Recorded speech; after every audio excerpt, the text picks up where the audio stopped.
Over the past few years, we've noticed a dispossession of the ownership of seed from native Africans and farmers towards corporates. We find that a lot of corporates are now interested in owning seed, patenting seed, and dispossessing farmers of this seed.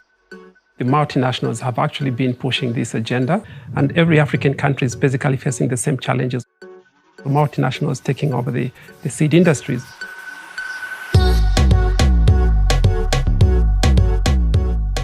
Government is more on the side of the people that are growing hybrid seeds. They are being protected as compared to us.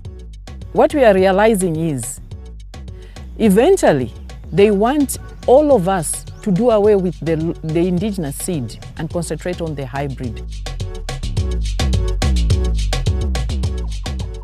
Over the past few years, we've noticed African governments changing their laws in order to give plant variety protection rights to breeders, and in this case breeders are classified as companies, not as farmers. By changing the plant variety protection laws and protecting corporate companies instead of farmers, we find that farmers will lose their right to own seed, they will lose their right to exchange seed, and they will lose their right to indigenous seeds.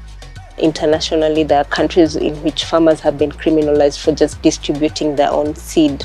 African governments have been, influenced into believing that hybrid seeds actually increase productivity and feed the growing populations.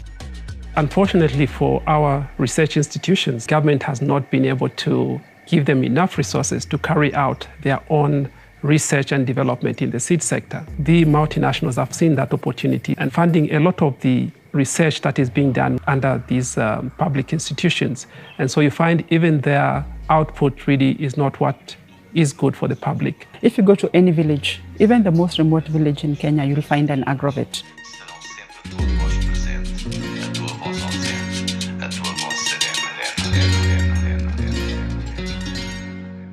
Because they want to make money, they want to breed, and then they will force us to continue buying their seeds. The industrial food system is very much centered around producing one crop on large tracts of land. Producing one particular crop also comes with its own problems, because you have to use chemicals, you have to use machines, you have to use a whole lot of things. So it's huge investments, and those investments have to get their money back. Seed is crucial for all of us. Seed is one of the most contested political arenas in our days, and only 3 to 4 companies, they're controlling almost 70% of all the commercial seeds available worldwide.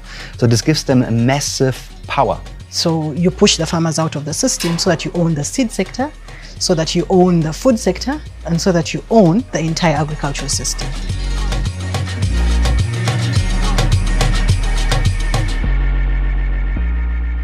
Only about 30% of the food that is eaten around the world is from the industrial food system.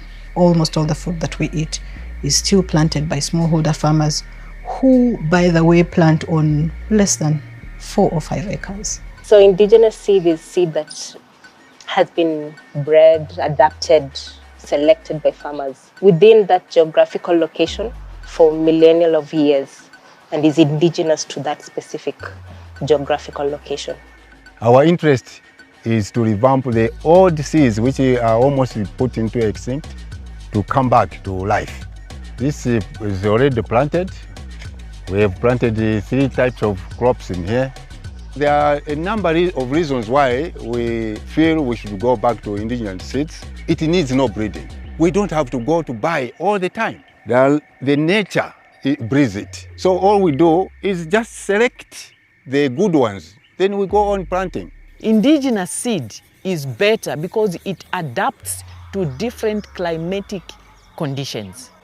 We never used to starve in those days. There was no shortage of food because we concentrated on growing the indigenous seed. We respect the fact that farmers' seeds are the way to go. Smallholder farmers are using systems that are sustainable.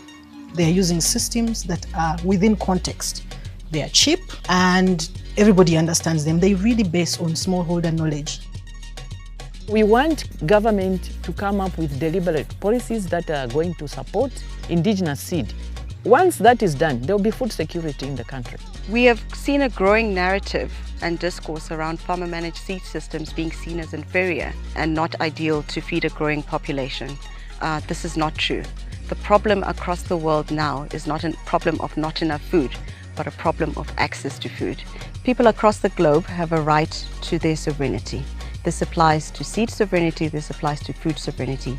They have a right to choose what they want to grow, what they want to eat, and whether it is culturally appropriate. No corporation or government should take away this right.